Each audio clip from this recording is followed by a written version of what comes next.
Welcome to the Podfather podcast. You can find all our episodes on podfather.me. You'll also find all my 6 podcasts. Scan the QR code or go to roycon.com. If you're looking for a virtual assistant with packages from $99, go to va.world. My guest is a digital product builder. And would you like to get a roast on your podcast? Because I went in and saw something there and it was so funny, and I think you can use it for marketing, so you might want to listen. He's the host of No Hacks podcast. Goes by the name Sonny. Welcome to the show. Thank you so much, Roy. Great to be on the show. So I suppose, first of all, you can tell us your name because I was struggling. Yes. Well, Eastern European names and Western or American pronunciations, that doesn't really work well all the time. It's Slobodan Manic, but my nickname and everyone knows me as Sonny. So please go ahead and use that. I know it's easier. Excellent. I suppose let's kind of take you to your podcasting journey. How did it all begin for you? Well, I launched my podcast in 2021, like most people did during the pandemic. Unlike most people, I kept going after the pandemic. So, there was a big spike in new podcasts registered in 2020 and 2021. So the idea was I wanted to expand my professional network. I wanted to use a podcast to expand my professional network. I knew nothing about podcasting. I had a mic and a desire to have a podcast, but that was it. And my hypothesis was that this is going to give me access to people that normally I would not have access to. I'll be able to talk to them, have a chat with them, record, talk before, talk after, connect with them in a meaningful way. It worked. It really did work, especially because it was the pandemic and it's not just us podcasters who were bored and wanted to do something different. People who go on the podcast as guests, they also wanted to do something, to talk to new people. And then everyone I asked early on said yes, to my shock. But that kind of got the ball rolling, got me going. And now it's been 4 years and almost 2 months, 200 episodes in 2 weeks, I think, or something like that. So it's been a very fun and a very rewarding journey that has significantly expanded my network and helped me. When you have a network, when you know a lot of people, everything else becomes easier. So yeah, definitely did that job. And what I saw with your website is you have a list of your equipment, the software. Yeah. You break it. I haven't seen that before. I think it's nice actually that you're sharing. So I suppose why you done that, and you might just touch on the different things that you're showing for those that, well, they'll have the link later, obviously. Great question. Great research work. So the idea was since last summer, I think 5 people have independently asked me, because I've been doing it for like 3+ years at that point, how they can start a podcast, what they should, and you know about this, you're the podcast coach. People ask that all the time. Which mic should I get? Which software? How do I do this? And I just thought, rather than respond all the time, maybe just put it on my website, all the software, all the workflows, everything I do, not just for people who ask me, so I send them there. That's kind of rude if you say just go read that page. But people who might just find that information and find it useful. Because starting a podcast is way easier than people who are debating whether they should start a podcast think, in most cases. I suppose let's start on that, because that's what I tell people is, I mean, I'm not a tech person, and you don't need to be a tech person, which is the main thing. Not at all. Not at all. I mean, all the software that exists that's out there right now, you use Zoom, you use Riverside, you hit record. You can use stuff like Descript for editing. All this is in that page you mentioned. Of course, AI has kind of found its way into all of those tools to make our lives easier without us even knowing it's AI in some cases. Just focus on the conversation, focus on finding the right people, focus on finding what you want to say way more than how you're going to execute it, because it's 2025. Those things are easy. So Riverside versus Zoom. I go on shows as well. I've been on Riverside. I like it when it's done, when it works well. I see screenshots later, but you have to upload it and stay there. And that scares me, because sometimes I know sometimes you have a guest and obviously their ego gets in the way. As soon as you're saying goodbye, they're actually pressing the end button. Totally. So why do you use, what do you see the advantages? Well, the main advantage is that it records your video and audio locally, higher quality. automatically and then uploads. I used to do Zoom for the first 1.5 years of my podcast. It's fine. It works. You get a decent enough copy. It's good enough for almost any use case. But I wanted to do HD video with no compression and all that stuff. You're right about that being a scary thing. If they don't upload and they close that tab, the good thing is, I don't know if Riverside added this at some point or had it always, you can send them a link to go back to a page and it gets uploaded. So unless they have cleared all the history in their browser in the meantime and deleted all the temp files, they can come back and upload the file. It's not the end of the world, as if they have enough hard disk space for it to not get overwritten by something else. Okay. No, interesting. Right. So with there's a few places we want to go. I suppose we'll talk on the roasting, because I never heard of that. And I went in and says, "Do you want it mild, medium, or harsh?" I like harsh, and it was just so well done. I wanted to kind of share it, but then I thought, will people get it? And then I was thinking of doing a blogger. But I mean, you could repurpose that for so many different. Oh, for sure. It's brilliant. Thank you. I really appreciate it. If you share it, we also have a feature that generates the social preview image. So it's a comedian yelling at the cover art of your podcast. So it's generated on the fly. If you share it on X or Facebook or LinkedIn, that image will be shown when you share it. It's going to be custom for your podcast. So try that as well. The idea with this is it's a top of the funnel lead gen tool for Podpacer, which is the bigger product that I have built with my team. Early on, when we just had launched the first version of Podpacer, it was very difficult to, and it's a podcasting workflow tool, let's call it that. We might get into some more details, but I reach out to a podcaster that I know or barely know and tell them, hey, check this out. This is, it can help you save time without sacrificing the quality of your research or of your promotional assets that you create. And everyone will say, yeah, sure, but I don't really need that. I use ChatGPT. When I send them the roast, they check the roast and they come back to me and they say, okay, tell me more about the main product. So it's a foot in the door kind of thing, also fun and free. Anyone can just search for their podcast or any other podcast. Harsh ones can get harsh. So, you need to have thick skin. You really need to have thick skin if you want to do a harsh roast. We just get the RSS feed of the podcast. We check the description. We check the latest episodes. And I mean, you tried it. You know how it works. Yeah, but I didn't share it because I was like thinking, what way will I do this? So when you do share it and somebody comes in, because some people will kind of, it's strange, but not everyone would know that it's a road. Well, I know that you've mentioned it's the picture, but people out of curiosity, does it, when someone goes to the page, then after hitting the link, does it give you a link to say my show then? My podcast? Yeah. Okay. It will keep if you share, when you do the roast, we'll give you a link that's a permanent URL that you can share and anyone can go back to. Yes, it's not going to go to the first page. Okay. So you can share your roast. And for people listening to this, try a mild one first if you don't want to get offended, because it's a comedy style roast, not coffee, so not mild and roast and harsh in terms of coffee.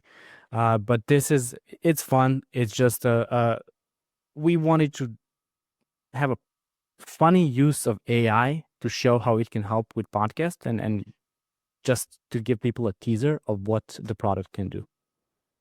Yeah. No, I actually think you'll get a lot of listeners based on how you do it. Yeah. So let's go into the main product. So, because I mean, it's kind of working as a good lead gen for yourself. So take us through the different, because I saw there's kind of different levels. Right. I can give a bit of a backstory of why I created the first version of the product. I promise it's just 2 minutes. So you're good. Yeah, about a year ago, I was working with 2 different conferences and I interviewed the speaker on my podcast to help them promote and all that. I committed to that early in the year in 2024, and then I didn't know, but they were within a week. So I had to interview 17 people that I never talked to before, that most of them never heard of before, in 34 days, and publish those interviews. And I realized I have a job as well. Like, how am I going to do this? So I do have web development background. I'm not a professional, super serious senior engineer, but I do have some background. I just went to ChatGPT and said, hey, this is what I know how to do. This is what I'm comfortable with. I need to figure out a way to streamline preparing for these interviews. I need to research my guests automatically. I need to find their previous podcast appearances, transcribe them, analyze them. So when I sit in this chair and turn on the hit record, I don't want to be disrespectful and not know. Like, I mean, you prepared for this interview. You research what I do and all my work. So I wanted to do that. ChatGPT helped me build some components that I put together. There was a web page. I copied the guest bio. I give it some articles they wrote, some podcasts they were on. It analyzes all of that. I gave it a template for what my episodes are the structure is like. And within a minute, 2 minutes, I would get questions that I can ask them, talking points. I would get a fully structured outline for an interview, which usually takes more than 2 minutes. Let's be honest. I mean, you're nodding, so you know what I mean. So that was the first slide. That was the initial thing. That was not even a product. That was just a tool that I was using on my own, hosted on my Cloudflare account. And then I thought, let me talk to other podcasters to see if they might find this interesting. A lot of them said yes, they did. So it kind of led to 6 months of development of the main product. And now we're here. One of the features, of course, is the interview prep, outline prep for the podcast, where we try to make it possible without even typing, with you typing as little as possible to get to that outline, which doesn't mean AI will generate some nonsense. You still need to drive it and give it sources for research, give it your guest bio. You can download a LinkedIn profile as a PDF and upload that. We'll analyze it. But you get a structured outline that is following your template and that is very consistent in what it looks like every time. And if you say my episode is 25 minutes long, it's going to be a shorter outline. If it's longer, it's going to be a longer outline, all that stuff. So that's one thing.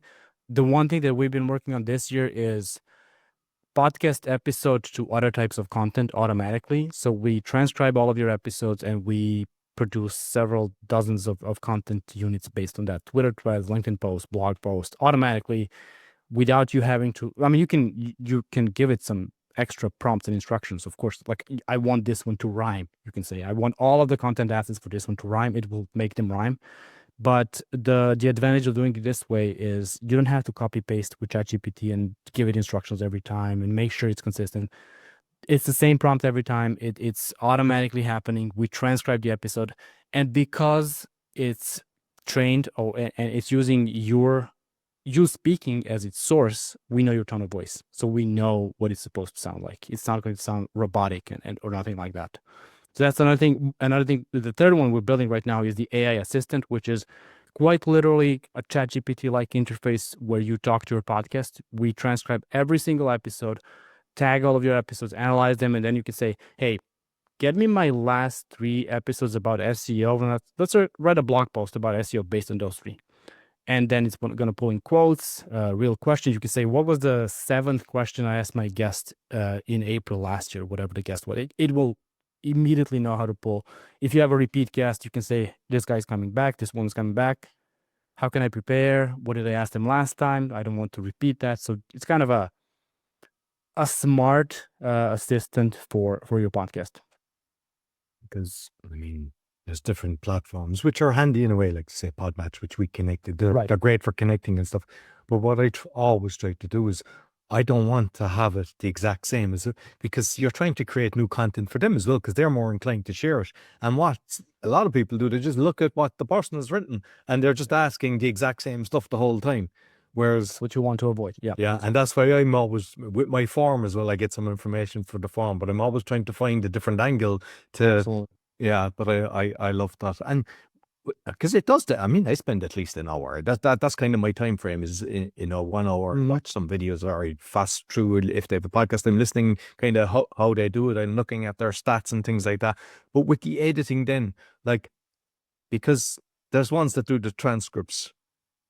Can you have it that it's giving you like the timestamps of what the different things are? Because my favorite, I edit all my shows, and I know there's but like there's some of the ones that are creating shorts and things like that, and it ends up taking more time. So now I have a team that creates the shorts and stuff like that, but they are not kind of thinking how I'm thinking regarding what I go, okay, that's, for example, when I asked you the Riverside and Zoom, that might go over there, you just don't know, but I know that could actually get a lot of attention.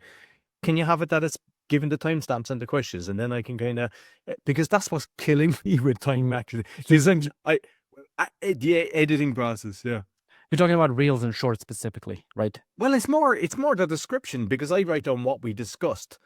The description is absolutely, yeah. One of the content types we automatically create for every episode is show notes with timestamps, with all that, because when we transcribe the episode, it's timestamped. So the YouTube chapters, podcast episode chapters, automatic. Absolutely, yes. Yeah, I mean, of course, everyone wants that. Of course, it's going to do that. Yeah, but does it do a lot of them? Like, does it just what it thinks is or does it give you enough that I can then just go, that wasn't that relevant? Or because there is times that you go, no, I don't want that one. I can just remove that, obviously. But does it do enough? Right. I mean, it depends on the duration of the episode. It depends on your custom instructions. Like you can tweak any of these prompts and say, I want 5 to 7, I want 10 to 15 chapters, depending on how you want to structure them. So yes, absolutely, you can follow that very well. Okay, excellent. Now, the next one is Cahiso, is it? CAHESO? Cohesio, yeah, that's another product that I'm working on. I say it's like your name as well. Though you're giving me hard ones to pronounce. Cohesio, yes. I mean, it's a new concept. It's a new category, I would say, of tools that we're trying to create.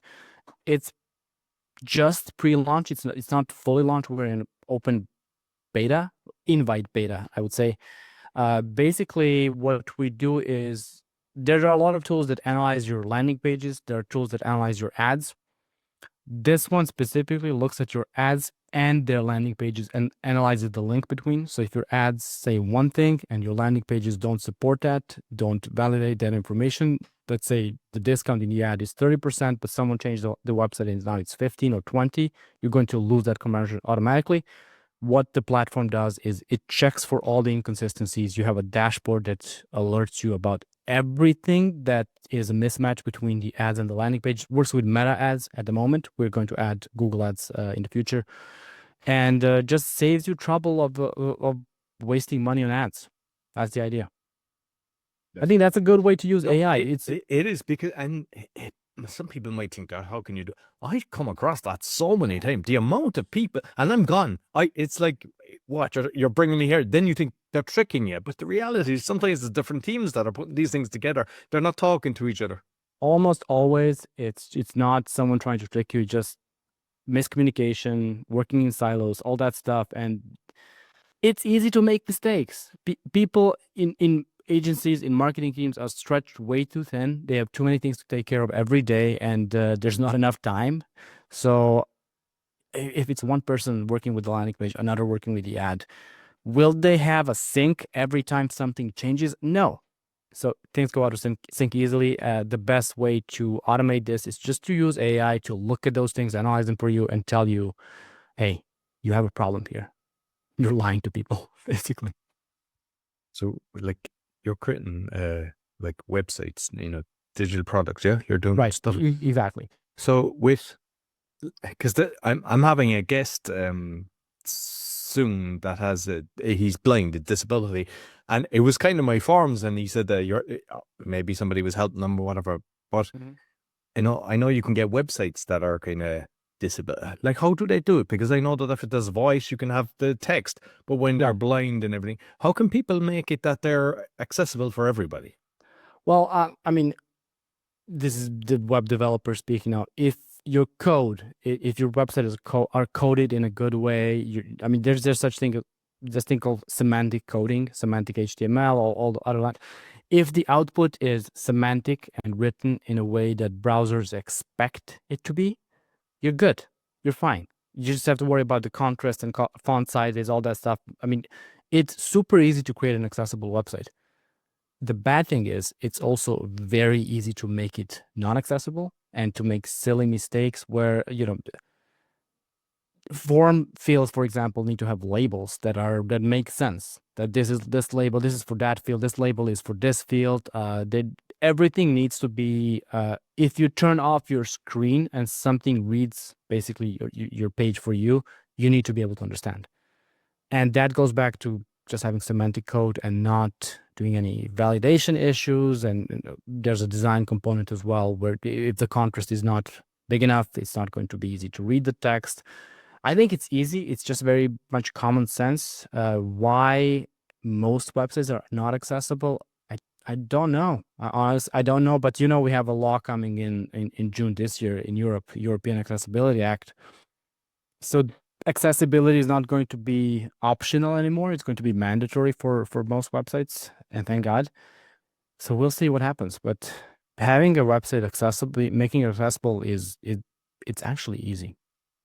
And I mean, the reality is for podcasters as well. I mean, let people find it, because Yeah, absolutely.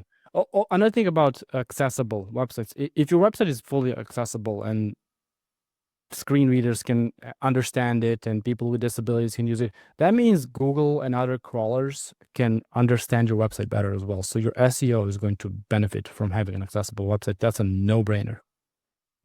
Excellent. No. CRO, conversion rate optimization. I mean, especially for the podcasters that are listening, that's Right. it. That's something I spent years and years in that field. I still am in that field somewhat. I think CRO, conversion rate optimization, it's mostly about the mindset behind how the approach to optimizing something. Step one of that would be, I don't know how to do it. I need to find a way how to do it. So there's no dogma. There's no, this is the best way. This is the best practice. Always do it like this. No, every website is different. Every audience is different. There's going to be some common sense involved, but the mindset behind conversion rate optimization is really, I need to figure this out. And that transfers to building products, that transfers to having a podcast as well, trying different formats. I mean, what we're doing with podcasts, you have how many? 5, 6? You experiment. And there's a 7th one on the way, which I thought would never happen. You're experimenting with that all the time. You're trying different formats, trying different guests, trying different shorter or longer episodes. So that conversion rate optimization mindset, I mean, it's useful in whatever you're doing. Imagine you had 7 podcasts and you're always doing the same format, the same length of the episode, the same guest pool. What's the point, right? It's never going to grow. So you need to test, you need to figure out what works and what doesn't, and do more of what works.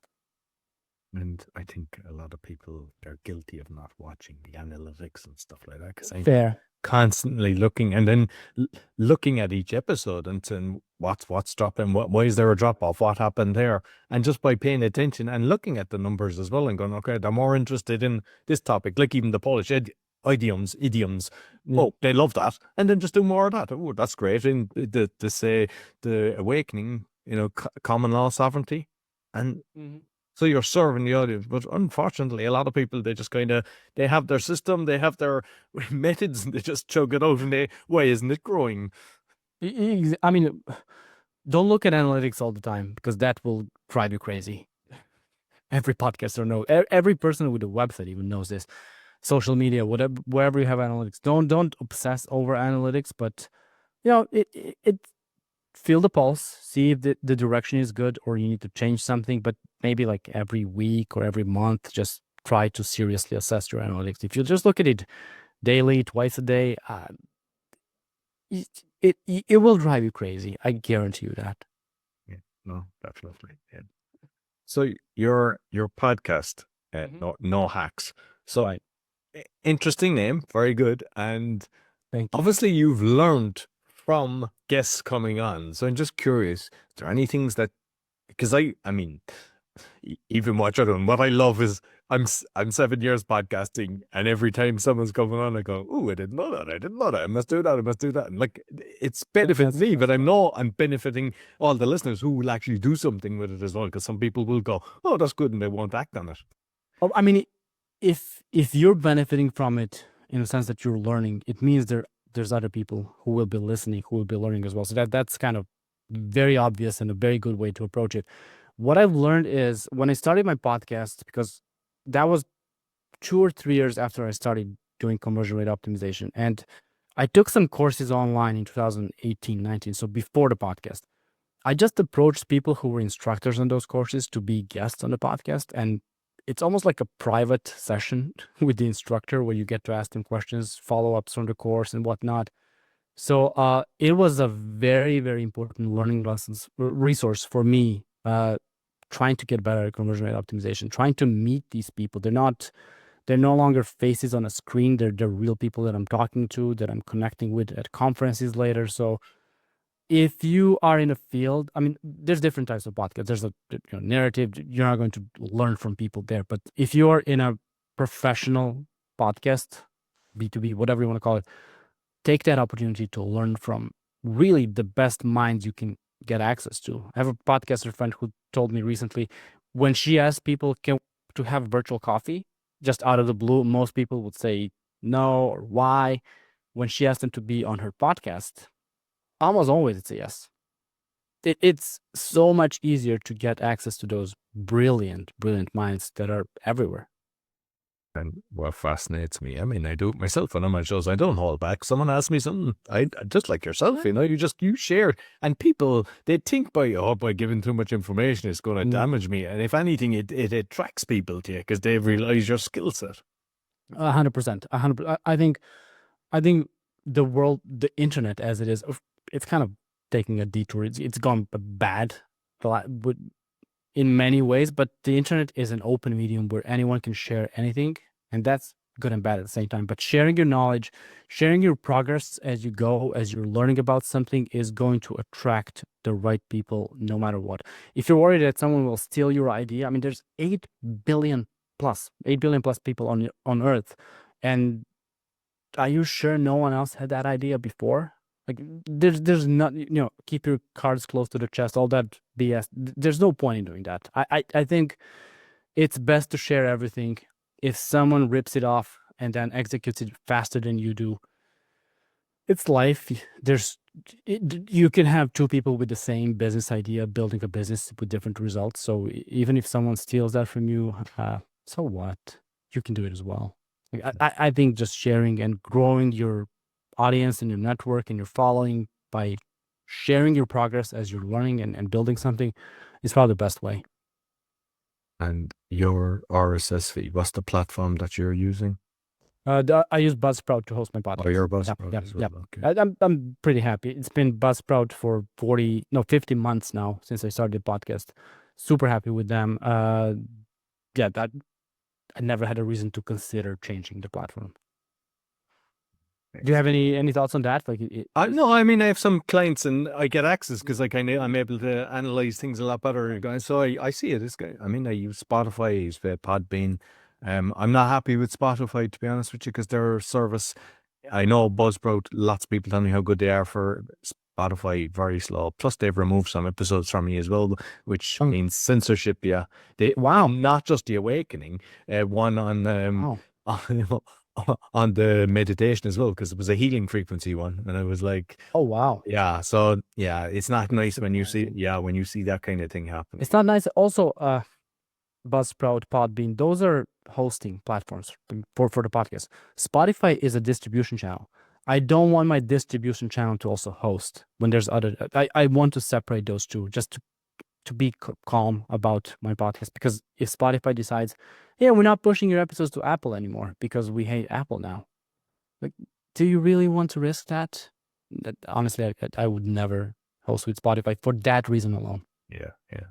No, I'm actually looking at moving a few of them now. It's especially when that happened, it's not great. So that's very disappointing. Yeah. So it's just kind of finding monetization. A lot of podcasters, as you know, that's the reason they're throwing the towel and everything. So can you give a few kind of suggestions for people what they can be doing to make a few shillings? I think I'm probably the worst person to ask, because I never tried to monetize my podcast. I don't want to do it. It's a time sink. It's a money hole, black hole. But I get non-monetary output out of it. I mean, I had a lot of client work early on thanks to the podcast. So why would I worry about slapping a sponsor that's going to pay me a few €100 per month when I can get a client contract for $5,000 a month or whatever it is? If you're struggling with monetization as a podcast host, don't think only in terms of direct monetization, sponsorships. Think about like secondary monetization. Maybe inbound leads can come in if you're offering consultancy services or something like that. Get creative about how you can make money with a podcast, because let's be real, most people are never going to have shows big enough so they can live off of the sponsorships. I mean, it's just the reality. It's just how it is. So if you find other ways, rather than 2 sponsors that pay you $500 a month total, maybe you can have 1 client per month, 1 client every 2 months that's going to pay you 10 times that. And maybe that's the way to go if you offer any kind of services. So as far as sponsorships, the reason I didn't do it, I think my show is still, it's too small for me to live off of it from sponsorships. I don't want to spoil it. I don't want to have a label on it if that label doesn't pay me really well. And the thing is, like, I listen to so much Joe Rogan stuff, and now he's after putting in lots of sponsors, and all I'm doing is fast forward. Plus, they're talking about the betting and everything, and like that drives me crazy because that's destroying humanity. And all these top people, even soccer players and everything, they're all pushing betting because they're the big boys spending the money, and it's like I lose so much respect for people for that. So I would encourage any of the podcasters, like, listen to what you said. And the thing is, not only like the one that I've experienced, I know you've the other one in beta test. I think that's going to be a very successful business because it's done well, and just on the roast, getting people to come in, it's kind of a good marketing tag. But that wouldn't have happened unless you set up a podcast, because that business came about from actually what you saw. So that happens so much in podcasting that you'll actually get so much ideas, or you'll actually meet people that they come on your show and you just bond and you'll end up doing something together. There's a lot of collaboration. That's a great point. Yeah, that's exactly what most new or people who are considering starting a podcast should think about it that way. If you are starting a podcast, unless you are a celebrity starting a podcast or a big brand that has a lot of backing, a lot of marketing to promote the podcast, if you're just a small wannabe podcaster or just started podcasting, you're not going to get paid from the sponsors. I mean, you might get some sponsorships, and the more niche you are in a good niche, easier it is to get sponsors, obviously. But it's going to be very difficult to make that your salary, like your full salary. It's going to take years of work, a lot of luck, a lot of consistency, and it still might not happen. So think about other ways. Like, how can your podcast support what you're doing in life if monetization is important? No, exactly.